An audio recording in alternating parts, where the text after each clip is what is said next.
இன்றைக்கி ரொம்பவே சூப்பரான ஒரு டிப் தான் நம்ம பார்க்க போகிறோம். நம்ம வீடே வாசமாக இருக்கணும், ஆனால் எந்த ஒரு ரூம் ஸ்ப்ரேயுமே யூஸ் பண்ணக்கூடாது அப்படின்னு நினச்சிங்கன்னா கண்டிப்பாக இந்த டிப்பை ஃபாலோ பண்ணிக்கோங்க. அதுக்கு தேவையான பொருள் ஒரே ஒரு சாத்துக்குடி எடுத்து 2ஆக கட் பண்ணி நடுவில் இருக்கிறது எல்லாத்தையும் எடுத்துகிட்டு ஒரு சைடில் இருக்க தோல் மட்டும் நம்மளுக்கு போதுமானதாக இருக்கும்.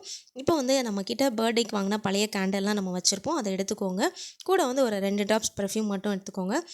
எடுத்து வச்சுருக்க கேண்டில் எல்லாத்தையுமே நல்லா உருக்கிட்டு அதில் வந்து ஒரு 2 ட்ராப்ஸ் பர்ஃப்யூம் மட்டும் போட்டுட்டு இந்த உருக்குனது எல்லாத்தையுமே எடுத்து இந்த சாத்துக்குடியில் வந்து நீங்கள் ஊற்றிக்கோங்க. ஊற்றிட்டு சென்டரில் வந்து நம்மளுக்கு வந்து திரி வேணும். திரிக்காக நான் அந்த குச்சி அப்படி கொடுத்து வச்சுருக்கேன். உங்களுக்கு உடனே வேணும்னு நினச்சிங்கன்னா கொஞ்ச நேரம் தண்ணியில் வச்சுட்டு ஒரு 5 மினிட்ஸ் ஃப்ரீஸ் பண்ணி எடுத்துட்டிங்கன்னா சூப்பரான ஒரு கேண்டில் ரெடி ஆயிரும். நீங்கள் அப்படியே கூட நீங்கள் பற்ற வச்சுக்கலாம் அந்த குச்சியை கட் பண்ணிவிட்டு.